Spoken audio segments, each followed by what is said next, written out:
마른 땅을 적시는 담비 같은 방송. 안녕하세요. 저는 알기 쉬운 성경교리의 목사 차주영입니다. 자, 이 시간 우리가 함께 나눌 주제는 제10강 구원의 경험입니다. 이 중요한 주제를 다루기에 앞서서 우리가 먼저 이 구원의 정의를 살펴보도록 하겠습니다. 고린도후서 3장 18절을 함께 읽어보도록 하겠습니다. 우리가 다 수건을 벗은 얼굴로 거울을 보는 것 같이 주의 영광을 보매 그와 같은 형상으로 변화하여 영광에서 영광에 이르니 곧 주의 영으로 말미암음이니라. 이 고린도후서 3장 18절은 완성된 구원의 상태가 무엇인지를 우리에게 보여주고 있습니다. 우리가 구원에 대해서 바른 정의를 그리고 또 이해를 할 수 있도록 도와주고 있는 것이지요. 자, 그렇다면 고린도후서 3장에서 말하는 이 구원의 정의란 무엇입니까? 한마디로 말하면 변화입니다. 우리가 이미 잘 아는 것처럼 사람은 원래 하나님의 형상으로 지음을 받은 존재들이었습니다.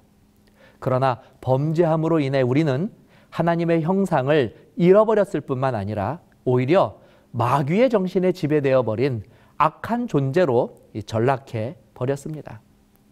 요한복음 8장 44절에서는 현재 우리의 죄된 상태를 다음과 같이 묘사해 주고 있습니다. 너희는 너희 아비 마귀에게서 났으니 너희 아비의 욕심대로 너희도 행하고자 하느니라. 그는 처음부터 살인한 자요 진리가 그 속에 없으므로 진리에 서지 못하고 거짓을 말할 때마다 제 것으로 말하나니 이는 그가 거짓말쟁이요 거짓의 아비가 되었음이라.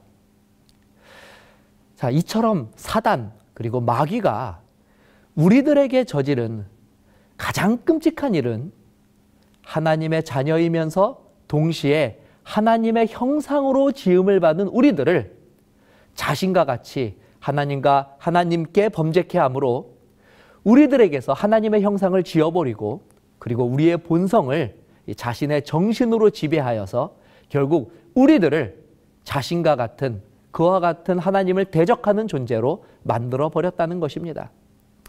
자, 그렇기 때문에 구원이란 복잡한 이론이 아니라 마귀가 빼앗아간 잃어버린 하나님의 형상을 다시 회복하는 것 그리고 회복하는 과정, 경험이라고 말할 수 있습니다. 그것을 고린도후서 3장에서는 변화라고 하는 단어로 언급한 것입니다. 자, 무엇에서 무엇으로 변화하는 것일까요? 맞습니다. 범죄함으로 인해 하나님의 형상을 잃어버린 인간이 다시 하나님의 형상으로 변화되는 것, 그것이 바로 구원입니다. 구원의 이 궁극적인 의미를 오늘 우리가 다루고자 하는 이 구원의 경험이라고 하는 내용 속에서 살펴볼 것입니다. 혹은 이 변화의 과정이라고도 이야기할 수 있습니다.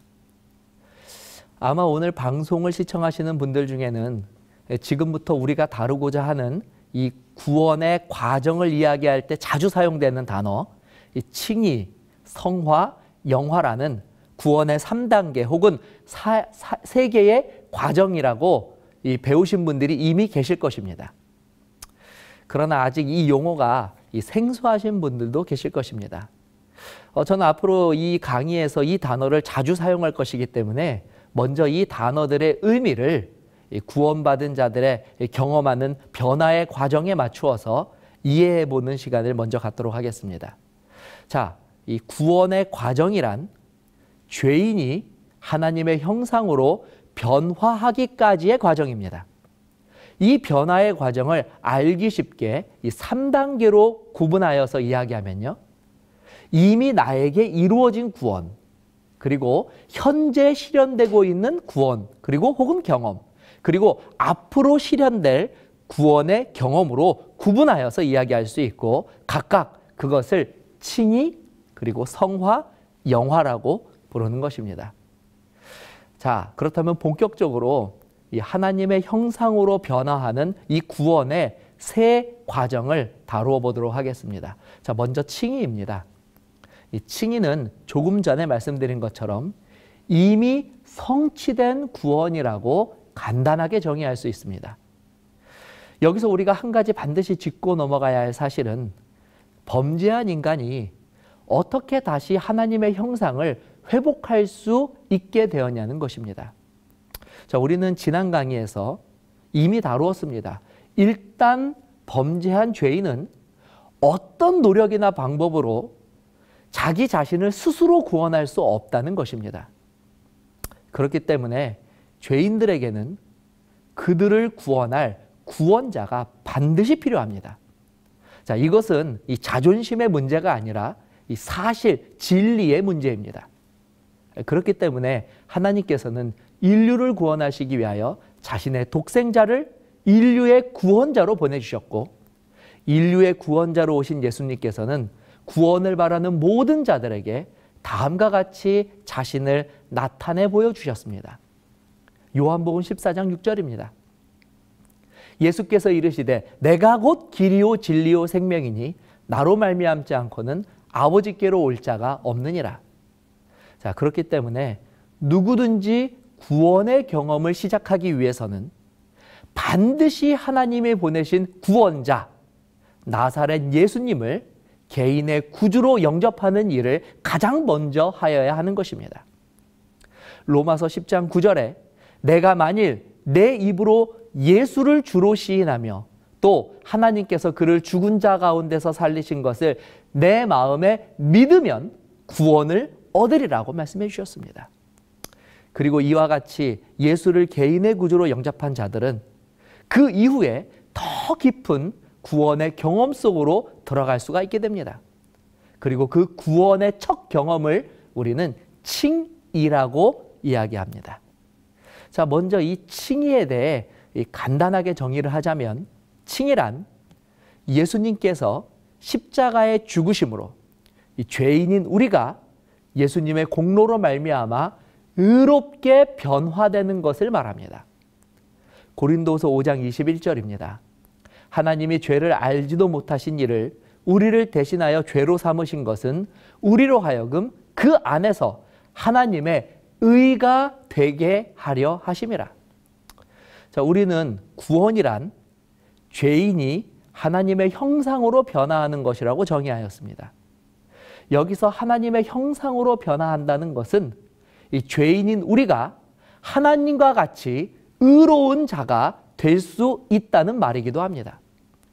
따라서 우리가 예수님을 믿을 때 이 성령 하나님께서 우리들을 의롭게 하시는 과정으로 우리를 이끄시는데 그 의롭게 변화되는 과정 혹은 방법을 또한 성경은 회개라고 하는 단어로 우리들에게 소개하고 있습니다. 그러므로 회개는 이 구원의 과정 속에 있어서 예수님을 개인의 구주로 영접하는 것과 같이 반드시 병행해야 하는 덕목이고, 이 믿음과 회개를 통하여 우리들은 비로소 의롭게 변화되는 구원의 경험에 들어갈 수 있게 되는 것입니다. 그러므로 성경은 회개를 구원에 이르는 방법이라고 또한 소개하고 있습니다. 고린도서 7장 10절입니다. 하나님의 뜻대로 하는 근심은 후회할 것이 없는 구원에 이르게 하는 회개를 이루는 것이요 세상 근심은 사망을 이루는 것이니라. 자, 그럼 보다 구체적으로 이 회개란 무엇입니까? 어떻게 하는 것이 회개입니까? 고린도후서 7장 10절에서는 회개를 하나님의 뜻대로 하는 근심이라고 말해주고 있습니다. 역시 이 회개의 원어적 의미는 슬퍼하다라고 하는 뜻의 히브리어 나함을 번역한 것입니다. 이에 해당하는 헬라어 동사 메타노에오 역시 자책감을 느끼다라는 뜻을 가지고 있습니다.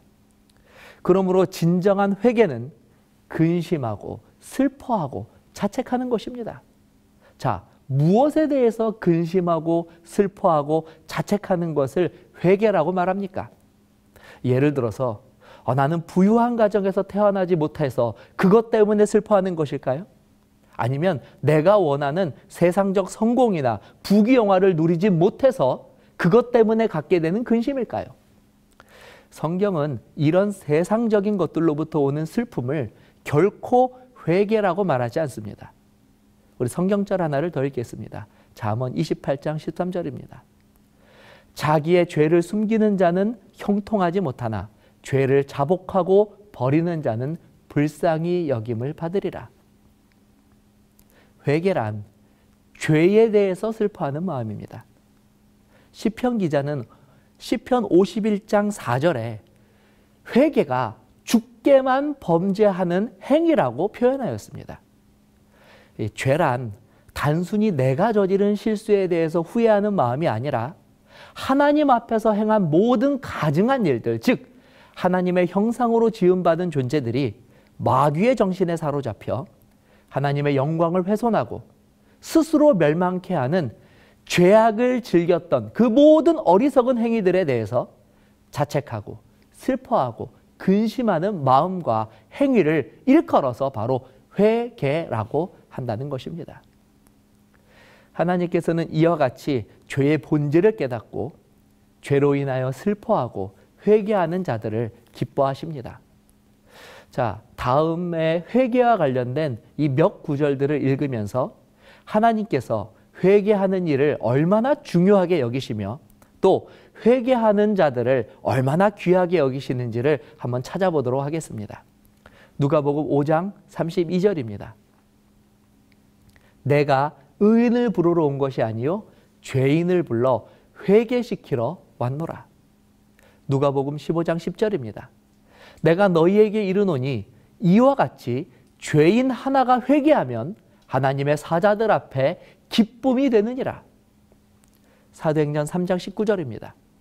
그러므로 너희가 회개하고 돌이켜 너희 죄 없이 함을 받으라. 이같이 하면 유쾌하게 되는 날이 주 앞으로 이를 것이요.